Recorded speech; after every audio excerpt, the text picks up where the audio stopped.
الحمد لله وحده والصلاة والسلام على من لا نبي بعده أما بعد فأعوذ بالله من الشيطان الرجيم بسم الله الرحمن الرحيم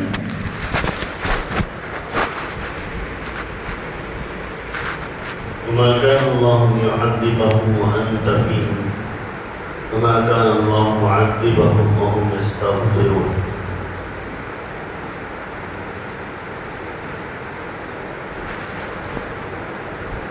وقال عز وجل واستغفروا ربكم إنه كان غفارا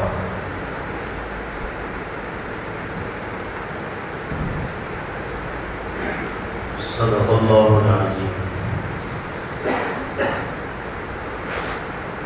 محترم بزرگ و دوستوں اور دینی بھائیوں، اللہ کا بہت بڑا فضل ہوا، کرم ہوا، اللہ تعالیٰ نے ہمیں دین کی مجلس میں جوڑا اور دین کی بات سننے کی توفیق مرحمت فرمائی، اور اللہ سے دعا کریں کہ مرتے دم تک ایسی مجلس ہمیں بارہا نصیب ہوتے رہے۔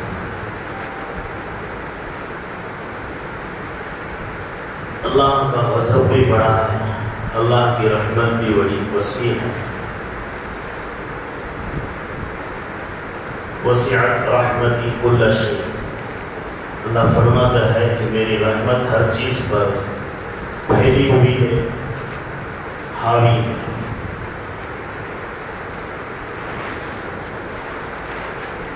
حدیث میں آتا ہے انا الملک الجبار، میں بہت غصے والا بادشاہ۔ اور قرآن میں بھی آتا ہے للہ الواحد القہار، ایک اللہ ہے، اس اللہ کے لیے جو غصہ اور قہر والا ہے۔ غصے میں غبال جب آتا ہے اسے قہر کہتے ہیں، ایک غصہ ہوتا ہے اور غصے میں غبال آتا ہے تو اسے کیا کہتے ہیں؟ قہر کہتے ہیں۔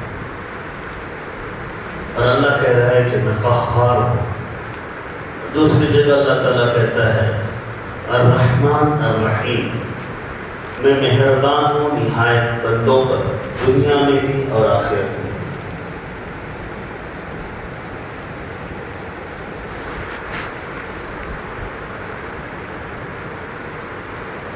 اللہ نے سب سے عظیم آیت قرآن پاک میں آیت الکرسی کو نازل فرمایا ہے۔ اس کے پورے 10 جملے ہیں، پورے کے پورے 10 جملے ہیں، اور 10 میں بھی اللہ نے وحدانیت، ربوبیت، حفاظت، یکتائیت اور اپنی طاقت کا مظاہرہ اور اپنی کرسی کی وسعت اسے بیان فرمایا ہے۔ اور اللہ ہی کہہ سکتا ہے کہ وہ انا کے لائق ہے، وہ انا بول سکتا ہے۔ بندہ انا بولے گا تو اللہ اسے گرا دیتا ہے۔ الکبر ردائی، گھمنڈ میری چادر ہے، جس نے میری چادر کو پکڑا یا اسے اپنے اندر نبھانے کی کوشش کی، میں اسے شریک نہیں کرتا۔ جو شریک ہونا چاہتا ہے اسے میں دھتکار دیتا ہوں۔ اللہ کا شریک کوئی نہیں ہے۔ اللہ تبارک و تعالی ایک دفعہ اللہ کے نبی صلی اللہ علیہ وسلم سے کفار مکہ اللہ کا نسب پوچھے، اللہ کو سے خاندان سے، اللہ کا قبیلہ کون ہے؟ آپ صلی اللہ علیہ وسلم پر وحی نازل ہوئی، قل هو اللہ احد، اے نبی آپ کہہ دیجئے کہ اللہ یکتا ہے، اکیلا ہے۔ اللہ صمد، اللہ کا کوئی سازگار نہیں، شریک نہیں، پارٹنر نہیں، کسی بھی لائن میں نہیں، مارکیٹ میں بھی نہیں، بازار میں بھی نہیں، آسمان میں بھی نہیں، زمین میں بھی نہیں، زمین کے اندر بھی نہیں، آسمان کے اوپر بھی نہیں، کہیں بھی نہیں۔ اللہ الصمد، لم یلد، اللہ کا کوئی باپ نہیں ہے، اس کسی سے پیدا نہیں ہوا ہے، ولم یولد، نہ اس سے کوئی پیدا ہوا ہے۔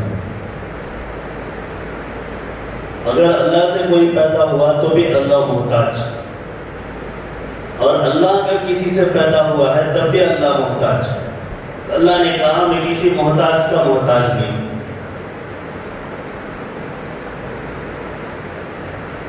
نہیں کسی محتاج کا محتاج نہیں۔ لم یلد ولم یولد، پھر فرمایا ولم یکن لہ کفوا احد، میرے برابر درجے کا بھی کوئی نہیں ہے، میرا کوئی ہمسر نہیں ہے، میرے برابر درجے کا بھی کوئی نہیں ہے۔ کہ اللہ دوسری جگہ اس آیت کو سمجھاتا ہے قرآن میں، لو کان فیہما آلہتان الا اللہ لفسدتا، اگر زمین میں آسمان میں دو خدا ہوتے تو ٹکراؤ ہو جاتا۔ مفسرین لکھتے ہیں ٹکراؤ ہونے کا مفہوم کیا ہے؟ یہ کہ اللہ کہتا کہ آسمان اوپر ہونا چاہیے، دوسرا اللہ کہتا نیچے ہونا چاہیے۔ ایک اللہ کہتا کہ بارش آج پڑھنی چاہیے ابھی 7 بجے، دوسرا کہتا نہیں 7:05 میں پڑھنا چاہیے، جھگڑا شروع ہو جاتا۔ تو اللہ جو ہے اکیلا اس لیے ہے کہ کسی طرح کی مخلوق کی تربیت میں اور کائنات کو سنبھالنے میں کسی فساد کو پیدا نہ ہو، اس لیے اللہ اکیلا ہے، یہ حکمت ہے۔ یہی چیز ہے آیت الکرسی میں، اللہ لا الہ الا ہو، اللہ کے سوا کوئی خدا نہیں۔ یہ جملہ ترجمے میں ہے، اب اس کا ترجمے کا مفہوم کیا ہے؟ وَفِي أَنفُسِكُمْ أَفَلَا تُبْصِرُونَ، تم اپنے آپ میں دیکھو کہ میں تمہیں نظر آؤں گا۔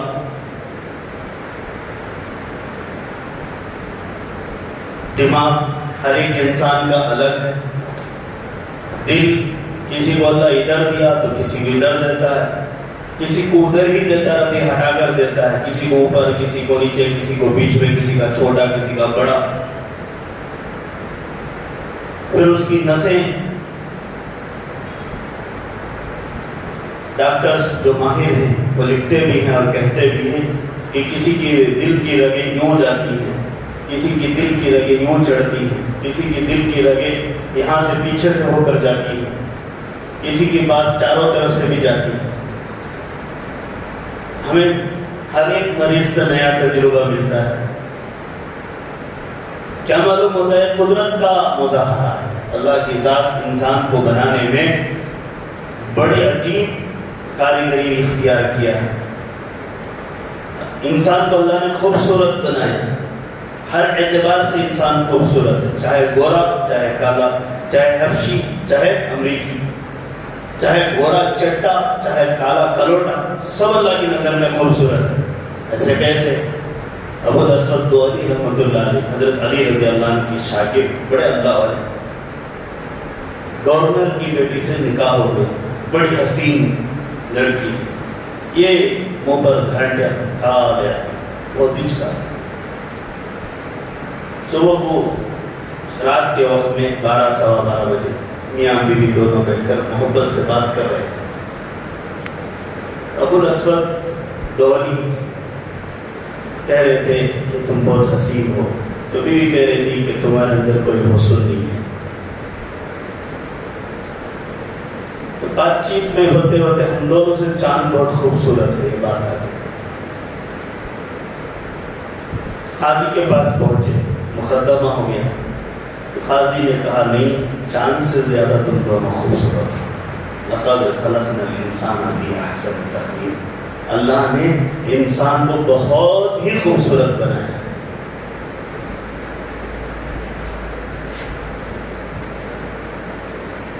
بہت ہی خوبصورت بنایا ہے۔ اسی طرح ہر مخلوق کو اللہ نے خوبصورت بنایا ہے۔ حسین دنیا کو بنا کر قرآن یہ کہتا ہے کہ جنت کا مظاہرہ سمجھنے کے لیے بنایا ہے، یہ حکمت مفسرین بیان کرتے ہیں۔ تو یہ دنیا میں اللہ نے جب خوبصورت چیزیں بنائی ہیں تو خامیوں کو بھی رکھا ہے۔ یہی چیز اللہ نے رحمت کو بھی سمجھایا ہے اور زحمت کو بھی سمجھایا ہے۔ حالات ہمارے سامنے آئے تو مایوسی آ گئی۔ مایوسی نہیں ہے ایمان والوں میں، ایمان والوں میں مایوسی نہیں ہے۔ زندہ واقعہ اللہ نے حضرت ابراہیم علیہ السلام کا واقعہ بیان فرمایا. اگر آپ مایوس ہو جاتے تو آگ میں نہیں گرتے، مایوس ہو جاتے تو فرشتوں کی مدد مانگ لیتے، مایوس ہو جاتے تو اللہ سے دوستی نہیں ہوتی، مایوس ہو جاتے تو جو ہے وہ نبی بنائے نہیں جاتے. دوستی کا مقام ملا. جبرائیل امین، میکائیل امین، میکائیل علیہ السلام، پہاڑوں کے فرشتے، بارش کا فرشتہ، ہواؤں کے فرشتے سب آ کر کہتے ہیں کہ ہم آپ کے لیے تیار ہیں، آپ حکم کریں. تو کہتے ہیں میں اللہ کا دوست خلیل ہوں، جلیل کے ذمہ ہے، جو کرنا ہے وہ کرے گا، دوستی نبھائے گا یا توڑے گا. آپ بھی مخلوق، میں بھی مخلوق، مجھے جلنا ہے تو جلائے گا، اسے جلانے کا حکم دے گی تو جلے گی. اللہ نے آپ کو حکم کر دیا میرے خلیل کے لیے بہت ٹھنڈی نہیں ہونا، نارمل ہے یا نہ رکونی بردن، ٹھنڈی ہو جانا سلامتی والی بس سلام. اللہ نے کر کے دکھایا، اللہ نے کر کے دکھایا. ایک صحابی، نام یاد نہیں آ رہا، ایک لشکر میں گئے، ایک رومی بادشاہ ان کو پکڑ دیا. پکڑنے کے بعد ان کے کئی ساتھیوں کو جو ہے دیگ میں ڈال دیا، گرم کھول کی ہوئی دیگ میں. تو دیکھتے رہے، ذکر اور کرتے رہے. پھر ان کو جب لایا گیا، آخر میں وہ کمانڈر تھے، ان کو لایا گیا، اور بھی ان کے بیلنس ساتھیاں تھے، باقی ساتھی تھے. تو وہ کمانڈر ہونے کی وجہ سے اس رومی نے کہا کہ صرف تم سے یہ چاہتا ہوں کہ تم میری پیشانی کو اگر بوسہ دے دو گے تو میں تم کو آزاد کر دوں، میں تمہیں آزاد کر دوں گا. تو صحابی نے کہا ہاں میں تمہیں بوسہ تو دوں گا، لیکن ساتھ ساتھ میں میرے ساتھیوں کو بھی آزاد کرنا پڑے گا. کافر کو بوسہ دینا دل میں گوارا نہیں تھا، لیکن کئی ساتھیوں کی جان قربان ہو گئی تو انہوں نے اس کی پیشانی پر بوسہ دیا. تو اس نے وعدے کے مطابق آزاد کر دیا. جب پہنچے تو حضرت عمر امیر المومنین، حضرت عمر فاروق رضی اللہ عنہ کا دور تھا. حضرت عمر فاروق کو اللہ تعالیٰ نے الہام کر دیا، دل میں بات ڈال دی. اللہ والے تھے، اللہ کے نبی نے کہا کہ میرے بعد اگر کوئی نبی ہے تو عمر ہے. حضرت عمر رضی اللہ عنہ کے بارے میں فرمایا سب سے زیادہ ابو بکر کے بعد اگر کسی کو علم ہے تو عمر کو ہے، اور سب سے زیادہ تقویٰ ہے. محدث کا لفظ، محدث کا لفظ آیا، اس کے معنی ہیں کہ بہت بڑا محقق عمر ہے، یہ کہا ہے حدیث میں. تو اللہ سے رابطہ بھی زیادہ تھا.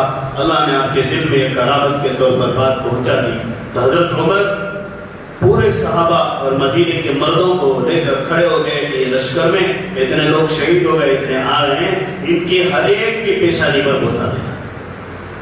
پورے کے پورے مدینے والے بوسے سے نام بوسہ دیے اور ان کا اکرام کیا، اعزاز کیا، جان جھونکنے کے لیے تیار. اسے کہتے ہیں اللہ نے بچا دیا، اللہ نے بہانہ دیا اور دل میں خیال ڈالا، بچا لیا. اللہ چاہتا تو اگر وہ شیطان پر حملہ اور ہو جاتے اور شیطان ان کی بات سن لیتے اور اسے بوسہ نہ دیتے، جھگڑا ہو جاتا، کئی ساتھی جان ضائع ہو جاتی. تو کئی جگہ سے اللہ نے ایمان والوں کو نکالا ہے. اللہ کے سوا کوئی معبود نہیں ہے کا مطلب کیا ہے کہ اللہ سے ہر حال میں ہونے کا یقین رکھنا.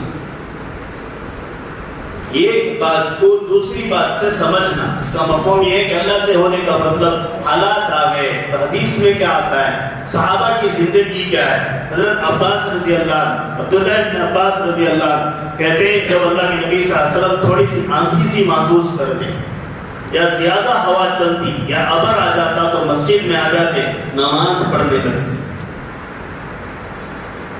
اللہ سے لو لگاتے. یہ واقعہ پھر حدیث میں اللہ کے نبی کا عمل دوسرے صحابی بیان فرماتے ہیں اذا حزبه امر فضع الى الصلاه، کوئی معاملے میں آپ کو گڑبڑ لگتی، پریشانی سی محسوس ہوتی تو آپ صلی اللہ علیہ وسلم جو ہے نماز کی طرف رغبت کرتے.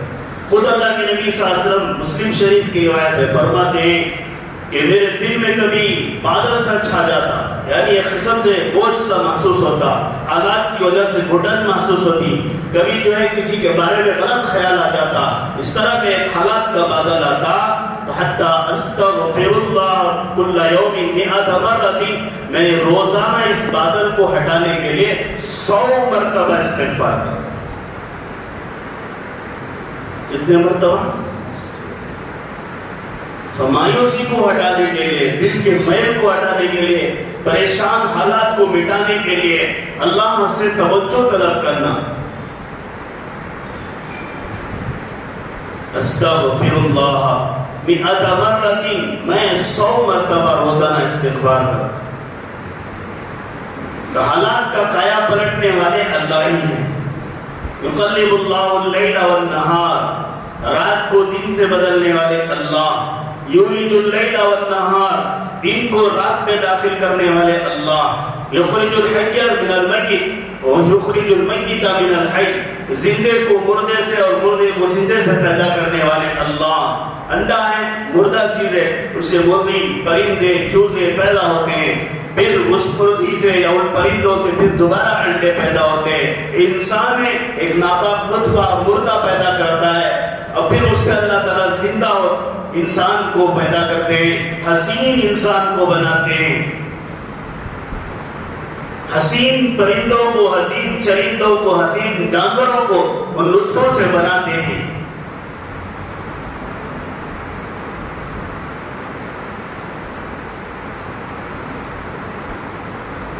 تو مایوسی کوئی چیز نہیں ہے.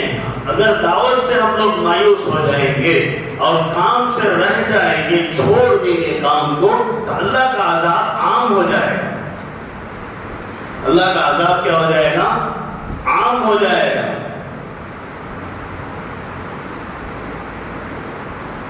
محنت جب تک باقی رہتی ہے قیامت نہیں آتی ہے.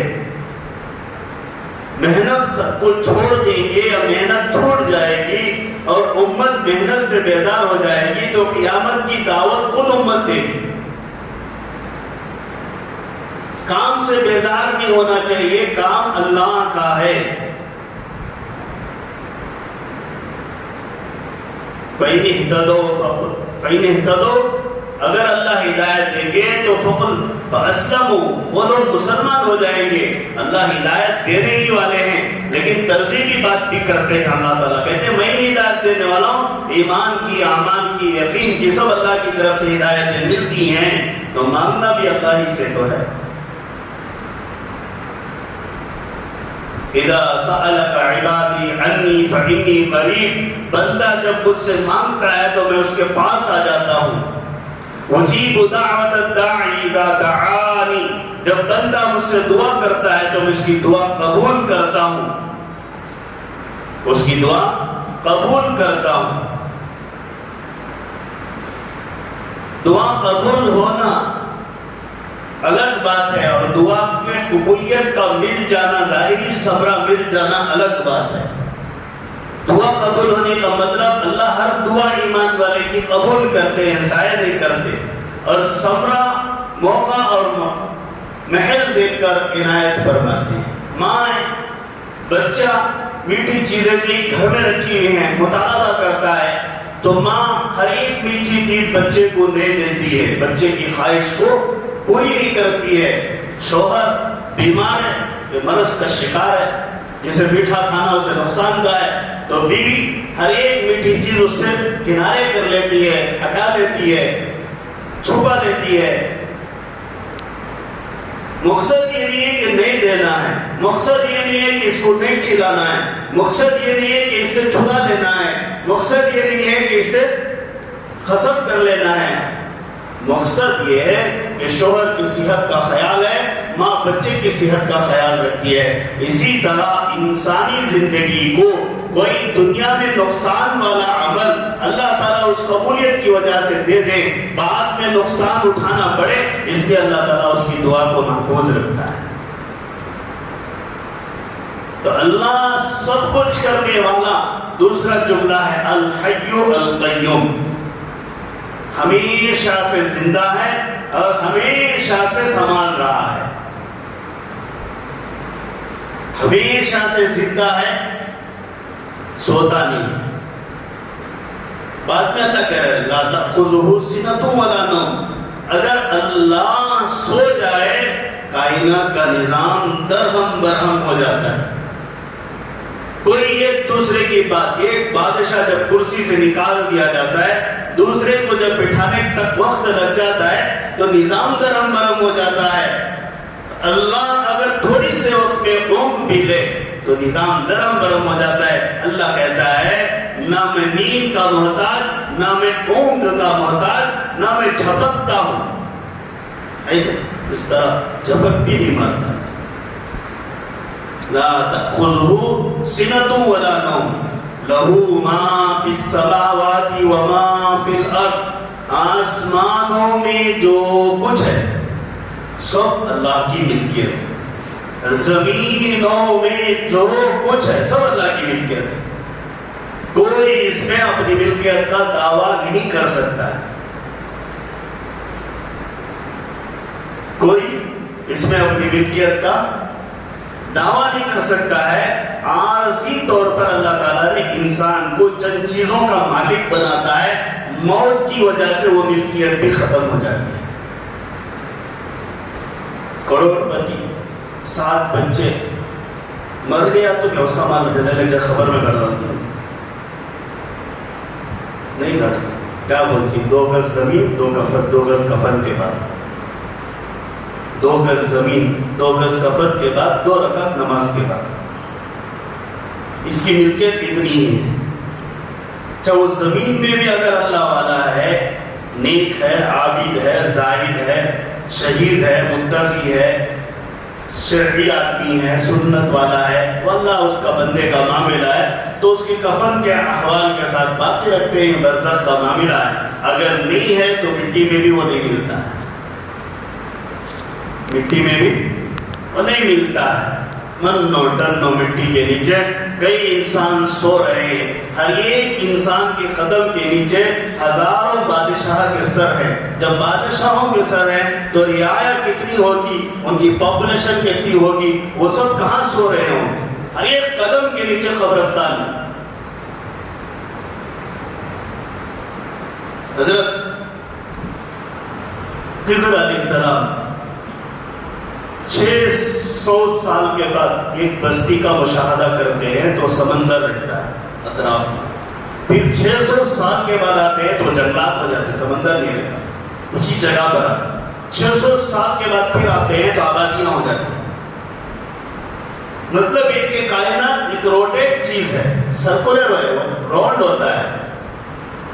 اللہ اسے بدلتے رہتا ہے. یہ اللہ کی ملکیت ہے، اسے تصرف کا حق ہے. وہ سمندر بھی بنائے، وہ زمین بھی بنائے، وہ پانی کو بھی ڈبوائے، پھر انسانوں کو بھی بسائے، پھر ان کو تباہ تاراج بھی کر دے. لہو ما فی السماوات و ما فی الارض. آسمانوں میں جو کچھ ہے وہ سب اللہ کا ہے. تو ملکیت کا دعویٰ اللہ خود کر سکتا ہے، بندہ نہیں کر سکتا. یہ بات اللہ ہمیں دماغ میں ڈال رہا ہے کہ صرف میرے سے ہونے کا یقین نہیں، سب کچھ جو کچھ ہے تمہارے پاس اور تمہارے باہر اور تمہارے اندر، تمہارے اوپر، تمہارے پیر کے نیچے، سب میرا ہی ہے.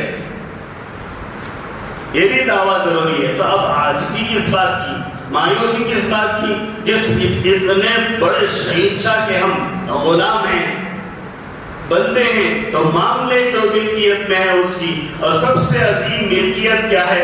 اللہ کے نبی صلی اللہ علیہ وسلم کو اللہ تعالیٰ نے کہا، اللہ کے نبی صلی اللہ علیہ وسلم کو اللہ تعالیٰ نے جبرائیل امین کے ذریعے کہا کہ ہم پہاڑ کو، مکے کے پہاڑوں کو سونا بنا دیں گے. صفا، مروہ اور بھی کئی پہاڑ ہیں، سب کو سونا بنا دیں گے. آپ کو مکے کا سردار بنائیں گے، بادشاہ بنائیں گے. اللہ کے نبی صلی اللہ علیہ وسلم نے فرمایا میں مسکین رہنا چاہتا ہوں، مسکینوں کے ساتھ زندگی گزارنا چاہتا ہوں، مسکین بن کر مرنا چاہتا ہوں، اور مسکینوں کے ساتھ میرا حشر ہو. وجہ اس کی ہے کہ اللہ کے نبی صلی اللہ علیہ وسلم جب اللہ سے ملاقات کرنے گئے تھے تب بھی اللہ نے یہ سوال کیا تھا کہ عرش بری پر یہ سوال کیا تھا، اے محمد صلی اللہ علیہ وسلم تم نے ہمیں بہت سے تحفے دیے اور ہم نے بھی تمہیں تحفے دیے، تمہاری ذات کے لیے کیا تحفہ چاہیے؟ پرسنل ایوارڈ کیا چاہیے؟ تمہاری پرسنل دوستی ہے، کیا چاہیے؟ اللہ کے نبی صلی اللہ علیہ وسلم نے کہا اللہ تو مجھے غلام مان لے، بس کافی ہے، مجھے بندہ بنا لے، مجھے بندہ بنا لے، یہی کافی ہے. تو اللہ تبارک و تعالی جب زمین سے اترے تو قرآن کی آیت نازل فرمائی سبحان الذی اسری بعبدہ بعبده ليلا من المسجد الحرام الى المسجد الاقصى کہ اللہ نے اپنے بندے کو مسجد حرام سے مسجد اقصی تک رات کا سفر کروایا. تو اللہ نے عبد جو محمد صلی اللہ علیہ وسلم نے مانگا وہ عطا فرمایا. تو بندوں کی طرف امت کی طرف بھی یہ اشارہ ہے کہ عبدیت کا اظہار کریں, انانیت کا اظہار نہ کریں. عبدیت کے اظہار میں عاجزی ہے اور رب کی طرف سے عنایات ہے, رب کی طرف سے مہربانیاں ہیں اور رب کی نظر ہمیشہ رہتی ہے اور رب کی رحمتیں ہمیشہ اس پر نچھاور ہوتی ہیں. اگر عبدیت نہیں ہوتی ہے, انانیت ہوتی ہے, تو رب کا غصہ اس پر آتا ہے, رب کا قہر اس کے اوپر آتا ہے, رب کا غضب اس کے اوپر آتا ہے, رب کے عذاب اس پر آ جاتے ہیں. اس لیے کہ وہ ٹکر میں آ جاتا ہے,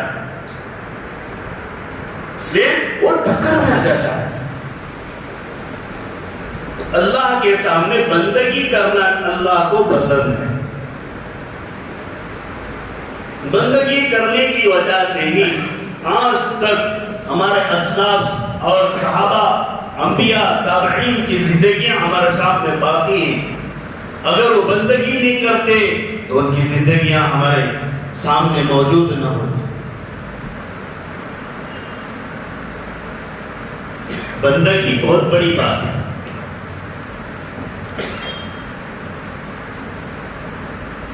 لہو ما فی السماوات و ما فی الارض من ذا الذی یشفع عنده. کل قیامت کے دن اللہ کے پاس کون سفارش کرے گا؟ اللہ جسے اجازت دے گا اسی کو سفارش کرنے ہیں, اسی کو سفارش کرنے ہیں.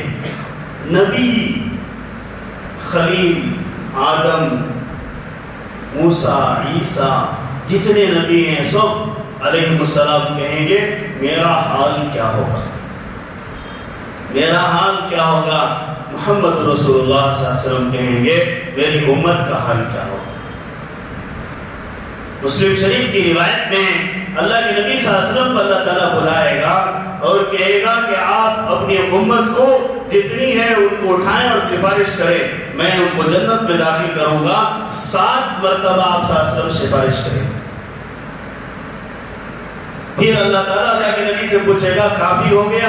اللہ کے نبی کہے ہاں, کئی کروڑوں کے لوگ جنت میں چلے گئے, شرح صدر ہو گیا. اللہ تعالیٰ کہے گا ابھی وہ امتی باقی ہیں جو میں جانتا ہوں تم نہیں جانتے. جنت میں, اللہ جہنم میں ہیں, میں ان کو نکالوں گا, آب حیات میں ڈالوں گا, پھر انہیں زندگی دوں گا اور ان کی پیشانی پر لکھوں گا کہ یہ آزاد لوگ ہیں. کون سے؟ جہنم سے آزاد لوگ ہیں. پھر اللہ کہے گا کہ جنت میں چلے جاؤ. بعض کے احوال کو اللہ نے قرآن میں ذکر کیا ہے. اعراف, نہ انہیں جہنم کا فیصلہ ہے نہ جنت کا فیصلہ ہے, دونوں کے درمیان ان کو روکا دیا جائے گا, اس لیے کہ ان کے اعمال کا اور برائیوں کا اچھائیوں کا وزن برابر رہے گا. تو اللہ تبارک و تعالیٰ آخر میں کفار کا فیصلہ کرنے کے بعد اعراف کو یہ مہربانی کریں گے ادخلوا الجنت انتم وازواجکم, تم اور تمہاری بیویاں سب جنت میں چلے جاؤ.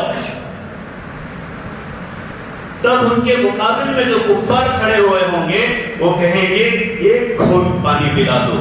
تو وہ جنتی جو اعراف جنہیں اللہ نے نام دیا ہے وہ داخل ہوتے اور کہیں گے ان اللہ حرمہم علی الکافرین, آج تمہیں پانی پلانا اللہ نے ہمارے اوپر حرام کر دیا. دنیا میں ہم نے پانی پلایا, دعوت دی, دین سمجھایا, سب کچھ کیا, تم لوگ نہیں آئے, آج تمہارے اوپر اللہ نے حرام کر دیا. میرے بھائیوں, اللہ نے سفارش کا حق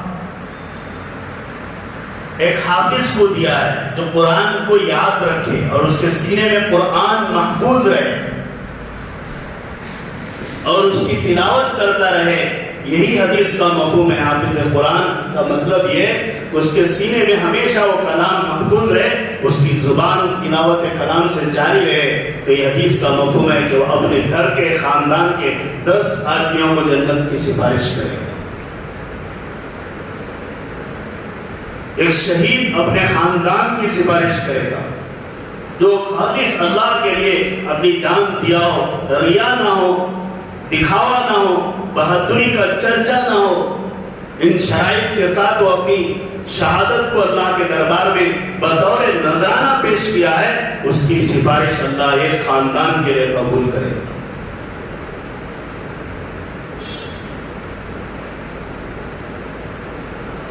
اور شیخ کتاب میں لکھتے ہیں، فضائل صدقات میں انوکھی باتیں لکھتے ہیں کہ ایک آدمی ہے کہ کسی مومن بندے کو اس نے پانی پلا دیا، لیکن اس کے فسق و فجور کی وجہ سے جہنم کی لین میں کھڑا ہوا ہے، تو وہ بندہ جو نیک تھا وہ اس کے پڑوس سے گزرتا ہوا جائے گا، تو وہ بندہ جس نے پانی پلایا وہ کہے گا میں نے آپ کو ہمارے گھر پر آنے پر پانی پلایا، آپ نے ہمیں دین سمجھایا، آپ کے لیے میں نے وضو کا پانی دیا یا آپ کے لیے نماز کی جگہ فراہم کی، آپ بھی ایمان والے میں بھی ایمان والا، لیکن میرا فیصلہ چند دنوں کے لیے جہنم کے لیے اللہ کے دربار میں سفارش کر دے۔ تو مصلح دینے والے کی یا وضو کا پانی مہیا کرنے والے کی یا مومن بندے کو مخلصانہ طور پر پانی پلانے والے کی، اگر یہ مومن بندہ داعی اور دعوت دیتے ہوئے گزرا ہوا ایک بندہ جا کر اللہ کے دربار میں سفارش کرے گا، اللہ اس کی بھی سفارش قبول کرے گا۔ جتنی مہلتیں پھر اللہ دو بندوں کو کہیں گے جو بالکل نافرمان، گرے ہوئے، مایوس،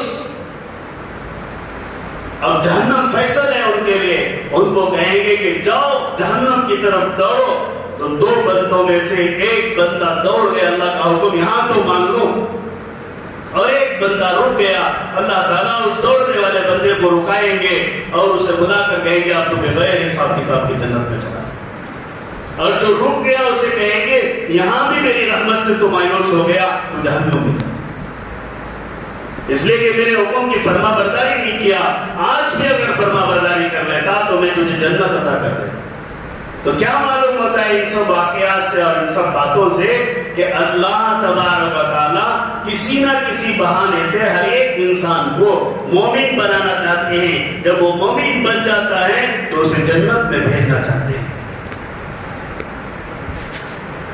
اور اللہ کی سفارشیں قبول ہیں اور بندوں کی سفارشیں اللہ قبول کرتے ہیں، انبیاء کی سفارشیں قبول کرتے ہیں، تو سفارش جس کی جاتی ہے وہ بھی سفارش کا حقدار ہو تبھی قبول ہوتا ہے، نبی کا شیوا رکھا ہوا ہو، نبی کی سنت پر چلا ہوا ہو، اکا دکا غلطیاں ہو گئی، توبہ نہیں کیا یا توبہ کر لیا قبول نہیں ہوئی، تو اللہ تعالیٰ کے نبی یا کوئی ایک ولی یا کوئی جو ہے متقی یا داعی، کوئی عالم یا کوئی حافظ کوئی سفارش کر دے، وہ بھی مخلص ہونے کے شرائط کے ساتھ محفوظ ہیں تو ان کی سفارشیں قبول ہوتی ہیں، تو کہیں بھی مایوسی نہیں ہے۔ حضرت یعقوب علیہ السلام نے کہا اپنے بچوں کو جب تم جاؤ تو دروازوں میں داخل ہونا، ایک دروازے میں سب الگ الگ غلہ لینے کے لیے۔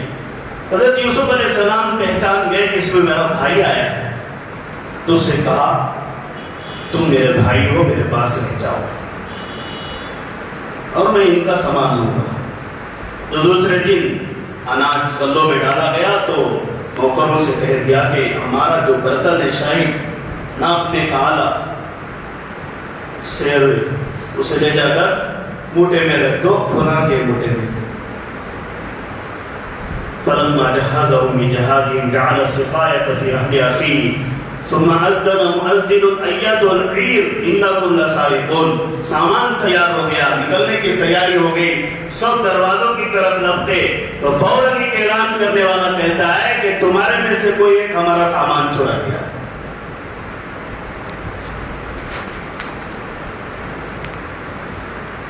وہ لوگ گھبرا جاتے ہیں، پھر تسلی سے کہتے ہیں، ان میں جو امیر رہتا ہے وہ کہتا ہے تاللہ خدا کی قسم ما جئنا لنفسد فی الارض، ہم فساد کرنے کے لیے نہیں آئے، ہم گڑبڑ کرنے کے لیے نہیں آئے۔ تو حضرت یوسف علیہ السلام پوچھتے ہیں فما جزاؤہ ان کنتم کاذبین، اگر تم نے کوئی اٹھا لیا تو تمہارے درمیان کیا سزا ہے جبکہ تم جھوٹے ہو، ثابت ہو جائے تمہارا جھوٹ۔ تو کہنے لگے کہ جس نے چرایا ہے وہی تمہارا قبضے میں غلام ہے۔ ہو گئی، اب دیکھا گیا، سامان مل گیا، اس کو رکھ لیا، تو ایک بھائی کہتا ہے ان یسرق فقد سرق اخاه من قبل، انہیں چرایا ہے جس کا بھائی بھی چراتا ہے، الزام لگاتا ہے۔ حضرت یوسف علیہ السلام کئی صبر کے ساتھ اس تانے کو بھی برداشت کر لیتے ہیں اور اللہ سے کہتے ہیں فوق کل ذی علم علیم، تو ہی بہتر جاننے والا ہے، علم والوں کا علم والا تو ہے، بادشاہ تو ہے، عالموں کا عالم تو ہے۔ پھر درخواست بھائی کرتے ہیں کہ اس ایک کو دے دو، یوسف کے جانے کی وجہ سے ہمارے باپ کے آنکھوں کے آنسو نہیں رک رہے ہیں۔ لیکن حضرت یوسف علیہ السلام کہتے ہیں کہ نہیں دیا جائے گا، یہ جو قانون ہے قانون ہے، اصول ہی ہے۔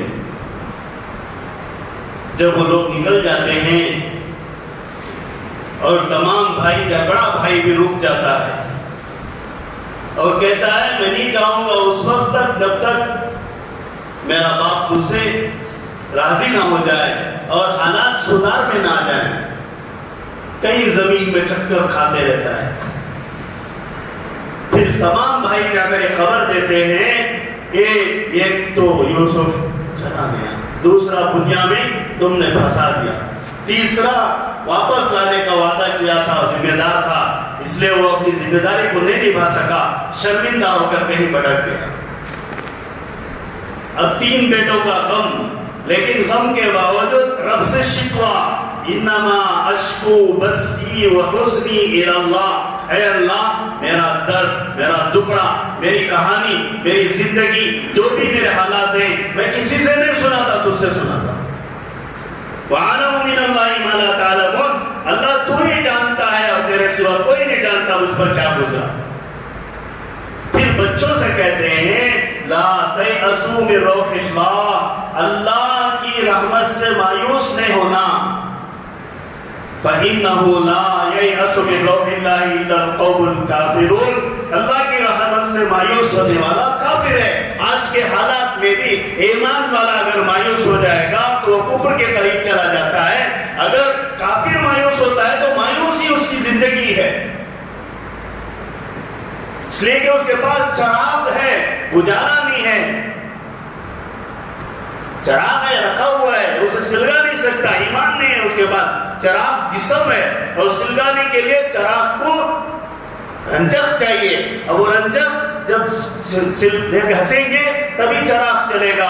اب اس کے پاس نہ گھسنے والا پہنچا، نہ اس کے اسباب کو مہیا کیا، اس کے پاس ایمان ہی نہیں ہے، ایمان کی چراغ روشنی نہیں ہے اور ایمان کا چراغ نہیں جل رہا ہے، اور ایمان والے کے پاس چراغ بھی ہے اور گھسنے کا آلہ بھی ہے اور رنجق بھی ہے، اسے ٹمٹما رہا ہے، اسے زیادہ روشنی کرنا ہے، آسرا دینا ہے، ہواؤں کو روکنا ہے، بادلوں سے بچانا ہے، اجالے کو بڑھانا ہے، تو اللہ سے مانگنا ہے۔ کیا کرنا ہے؟ اللہ سے مانگنا ہے، رونا ہے، گڑ گڑانا ہے۔ حالات آتے ہیں انسانوں کا، ہمیں نہیں، نبیوں کو حالات آئے، آزمائشیں کسے آتی ہیں؟ آزمائشیں کسے آتی ہیں؟ مَسَّتْهُمُ الْبَأْسَاءُ وَالضَّرَّاءُ وَزُلْزِلُوا حَتَّى يَقُولَ الرَّسُولُ وَالَّذِينَ آمَنُوا مَعَهُ مَتَىٰ نَصْرُ اللَّهِ أَلَا إِنَّ نَصْرَ اللَّهِ قَرِيبٌ۔ تکلیفیں آئی، مصیبتیں آئی، قتل و قتال ہوا، اب زمین کھسک گئی، آسمان ٹوٹ کر پڑ گیا، نبی کی زندگی میں طوفان آیا، کسی نے بوجھڑی ڈالی، کسی نے در بدر کرنے کا مشورہ کیا، کسی نے کچھ کیا، کبھی قحط آ گیا، کبھی وبا آ گئی، کبھی مصیبتیں آ گئی، سب آنا ہے، آتا ہی رہے گا اور یہ سب گزر جائے گا، آفت کی گھڑی ٹل جائے گی۔ ایک شاعر ابھی گزرا، بہت اچھا اشعار کہتا تھا، راحت اندوری، اس نے کہا مشکل مشکل کیوں کرتے ہو، آفت کی گھڑی ٹل جائے گی، موت آنی ہے آ جائے گی، اتنی پریشانی کیوں؟ یعنی ہر چیز کے لیے ایمان والا تیار رہنا ہے۔ ایمان ایک مجاہدے کی طرف دعوت دیتا ہے، ایمان رب سے لگاتا ہے، ایمان جو ہے اللہ کے سامنے رلاتا ہے، ایمان بندے کو بندہ بنا کر دکھاتا ہے اور اللہ کے سامنے اللہ کی منانے کی توفیق دیتا ہے۔ ایمان کیا ہے؟ اس یقین کو کہتے ہیں جو اللہ سے لینا ہو جائے۔ یشفع عنده الا باذنہ یعلم ما بین ایدیہم وما خلفہم، پچھلی کارگزاری ابھی اللہ ہی جانتا ہے، سامنے کی کارگزاری ابھی اللہ ہی جانتا ہے۔ کتنے رپورٹر کیا رپورٹ دیے تو بھی ہمیں اعتماد نہیں ہے. کیوں؟ اللہ کہہ دیا کہ سامنے کا اور پیچھے کا سب میرے پاس بیٹھا ہے، سب میرے پاس بیٹھا ہے، سب میں محفوظ رکھا ہوں. یعلم ما بین ایدیہم وما خلفہم ولا یؤودہ حفظہما وہو العلی العظیم. اور ان دونوں کی یعنی آسمانوں کی، زمینوں کی، تاریخ کی، زندگی کی، انسانیت کی، کائنات کی جتنی چیزیں میں نے بیان کی، اللہ نے بیان کی، وہ سب چیزوں کا محافظ کون ہے؟ اللہ کہہ رہا ہے نا وہو العلی العظیم، وہ بڑا ہے، بلند و بالا ہے. اب اس رب کے ہم بندے ہیں جو اتنا بڑا ہے، اتنا بڑا شہنشاہ ہے، ہم اس سے کیوں مایوس ہو جائیں؟ دعا کریں اللہم انی اعوذ بک من العجز والکسل. اے اللہ میری ناتوانی سے مجھے حفاظت عطا، پناہ مانگتا ہوں، ناتوانی سے پناہ مانگتا ہوں. اور کسل، سستی، یہ دو چیزیں آدمی کو کام سے دھوکا دیتی ہیں. میاں بیوی کے درمیان جھگڑا نہیں کمایا تو آتا ہے، اللہ اور بندے کے درمیان جھگڑا نہیں کام کریا تو آتا ہے. کیا جھگڑا؟ اللہ ناراض ہو جاتا ہے، عبادت نہیں کریا، دعوت نہیں دیا، بندوں کی ہدایت کے سامان تو اللہ سے نہیں مانگا، گڑ گڑایا نہیں، اللہ ناراض ہو جاتا ہے. اللہ ناراض ہو جاتا ہے. اللہ سے اللہ کو منوانا ہے. ساری مخلوق کو اللہ پالنے کا ذمہ دار ہے، لیکن مومن بندے کو بھی پالنے کا ذمہ دار ہے. لیکن مومن بندے کے ساتھ اللہ نے اسباب کو رکھا ہے، اور اسباب میں طاقت پیدا کرنے والا اللہ ہے، اور انسان کو اور مومن کو ہدایت دینے والا اللہ ہے. اسباب اور بندے کا تعلق جڑ جانے کے بعد بندے کو اللہ سے جوڑنا ہے اور اسباب سے کٹنا ہے. اس لیے کہ یہ زندگی عارضی ہے اور سبب عارضی ہے. وَقُتُبِهِ وَتَشَابِهَا. اللہ کہتا ہے دنیا میں جو دیکھا اس جیسا جنت میں ملے گا. اب دنیا میں دیکھنے کے لیے اور مزہ دیکھ کر معلوم کرنے کے لیے اسباب کو رکھا ہے. اسباب حقیقی زندگی نہیں ہے، ضرورت زندگی ہے. اسباب حقیقی زندگی نہیں ہے اور اسباب ضرورت زندگی ہیں، گزر جائیں گے. حقیقی زندگی ایمان ہے. حقیقی زندگی کیا ہے؟ ایمان ہے، یقین ہے کہ اللہ ہمیں اس وقت موت بھی ایسی حالت میں دے کہ تیرے سے خوش رہے تو مجھ سے خوش رہے، اور دنیا والے بھی مجھ سے خوش رہے، میں ان سے خوش رہوں، لیکن تو ضرور میرے سے خوش رہے، میں تجھ سے خوش رہوں.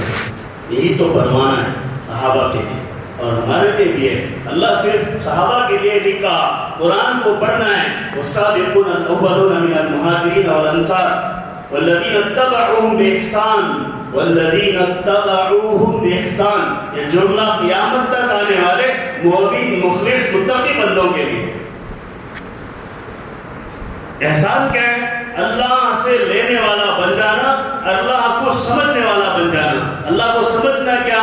کہ اللہ مجھے ضرور دے گا. جس حال میں مجھے رکھا ہے میں میرے رب کی جس حالت کی نوازش ہے اس سے خوش ہوں. یہی اللہ کی خوشی ہے. ابھی اتنے بڑے احوال آئے اور احوال میں مایوسی آ گئی. مایوسی کیا چھا گئی کہ اب کیسے ہم اپنے بیوی بچوں کو پالیں، اب کیسے ہم دعوت کا کام کریں، یہ کریں وہ کریں. نہیں، ہمیں یہی کرنا ہے، اس کی بدولت ہو ملتا ہے. ابو ہریرہ کہتے ہیں نا کہ ابو ہریرہ کو گردن لوگ دبایا کرتے تھے. آج ایک زمانہ ہے کہ اس کے ہاتھ میں ریشم کا کپڑا ہے ناک پوچھنے کے لیے. ناک پوچھنے کے لیے ریشم کا کپڑا ہے.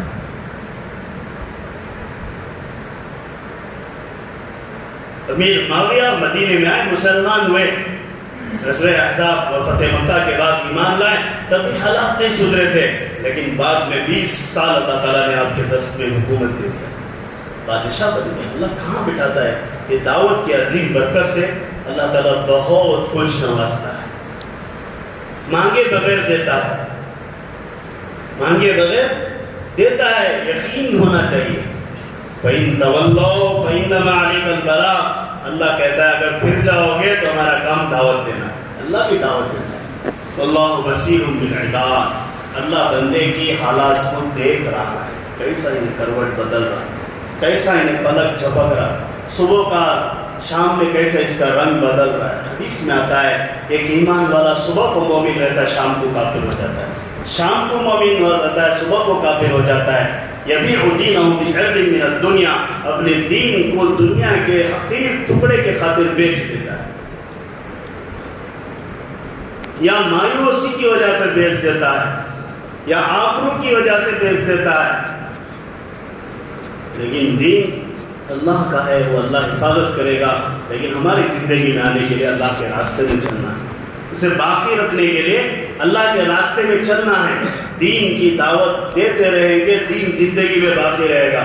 دین کی دعوت نہیں دیں گے تو خود سے بھی دین چل جائے گا، خود سے بھی کیا ہو جائے گا؟ دین چل جائے گا۔ میں نے کہا نا ابھی حافظ قرآن پڑھتے رہے گا تو اس کے سینے میں محفوظ رہے گا، اگر قرآن نہیں پڑھتے رہے گا حافظ قرآن رہے گا لیکن حافظے میں نہیں رہے گا، حافظے میں نہیں رہے گا۔ اس طرح دعوت دیتے رہیں گے تو زندگی میں دعوت رچے گی، بسے گی، سمجھ میں آئے گی۔ دعوت ایک ایسی چیز ہے، ایک سمندر ہے، اور دائی بھی سمندر ہے، اس میں تھوکا جائے گا، پھینکا جائے گا، مارا جائے گا، تانے دیے جائیں گے، ناراضگیوں کا اظہار کیا جائے گا، کڑوے کسانی بولی جائے گی۔ ارے ہم تو کیا ہیں، جبکہ مقدس محترم ہستیاں انبیاء علیہ السلام کو نہیں بخشا گیا، ہم تو دھول بھی نہیں، انہیں جب نہیں بخشا گیا تو ہمارا کیا حال ہے بتاؤ۔ ان کی ایک نبی کی ایک زندگی کو بھی اگر غور سے پڑھ لو گے یا غور سے سمجھ لو گے تو ہمیں دعوت کی بنیاد کیا معیار بھی سمجھ میں آ جائے گا۔ ترس کھا کے کہتے ہیں لوط علیہ السلام میری بیٹیاں ہیں کوئی بھی استعمال کر لو، لیکن مرد بچہ سے برا کام مت کرو۔ ترس کھا کے کہتے ہیں، کیوں؟ دل میں درد تھا کہ کہیں عذاب نہ آ جائے، کہ میرے امت ہلاک نہ ہو جائیں۔ درد سے کہتے ہیں، ایک نبی، اللہ کے نبی کہتے ہیں میں ہود پڑھتا ہوں، میں زاریات پڑھتا ہوں، میں طور پڑھتا ہوں، میں سورہ مرسلات پڑھتا ہوں تو مجھے بڑھاپا آ جاتا ہے، یعنی تھرتھری آ جاتی ہے۔ جب نبی نبیوں کی دعوت کو سمجھنے کے لیے کہتا ہے تو ہم سمجھیں کہ ان کی زندگی لوگوں نے ان کے ساتھ کیا نہیں کیا، کیسے ہم ماجرہ نے پیش کیا۔ ہم تو ایمان والوں کے ساتھ بات کرتے ہیں تو ایسے ناہنجار اور کفار کے ساتھ بات کرتے تھے جو ان کی ذات مذاق بھی کر لیا کرتے تھے اور ان کی زندگی کا کھلواڑ بھی کر دیا کرتے تھے۔ پھر بھی انبیاء کتنی پاکی الفاظ سے کہتے ہیں، یہ نبی جو ہے دعوت دینے پر چڑھتا نہیں، نبی دعوت دیتا اور لوگ برائی کہنے پر چڑھتا نہیں تھا بلکہ صفائی نرمی سے بیان کرتا تھا۔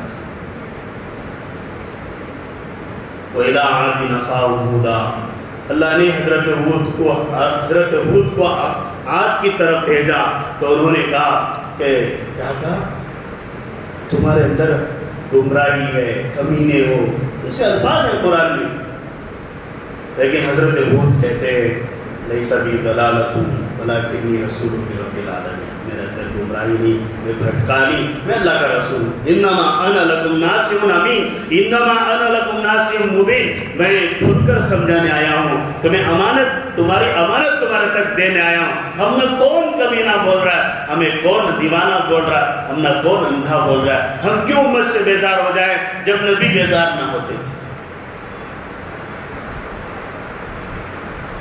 لیس بی صفاۃ، میرے اندر کمینہ بندی ہے، لیس بی ضلالۃ، میرے اندر گمراہی نہیں ہے، انما انا لکم ناصح مبین، انما انا لکم ناصح امین، یہ جملے قرآن کے اندر موجود ہیں کہ یہ کہتا ہے، نبی کہتے ہیں کہ میں تمہیں محبت سے سمجھا رہا ہوں، اللہ مجھے نبی بنایا ہے، تمہیں سمجھانے کی ایک امانت دعوت دیا ہے، یہ میں تمہارے تک پہنچا رہا ہوں۔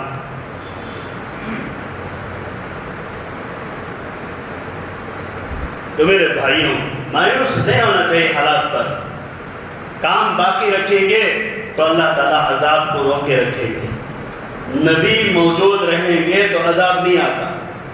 پہلے بھی سنایا تھا، حضرت یونس علیہ السلام چلے گئے تو اللہ نے ان کی قوم کو استغفار کی توفیق دیا تو استغفار کرنے کی وجہ سے قوم بچ گئی۔ تو دو باتیں، نبی رہے تو عذاب نہیں آتا، اگر قوم مستغفر ہو گئی، اللہ سے توبہ کر لیا اور اپنی غلطیوں کا اعتراف کر لیا اور آئندہ نہ کرنے کا عزم کر لیا، چھوٹی موٹی غلطیوں کو اللہ سے تلافی کرنے کے لیے رات میں اٹھ کر یا عشاء کے بعد تنہا بیٹھ کر 2-4 قطرے گرا کر روزانہ توبہ کر لیا، خامیوں کو اللہ کے سامنے گنایا، خوبیوں کو اللہ کے سامنے بیان کیا.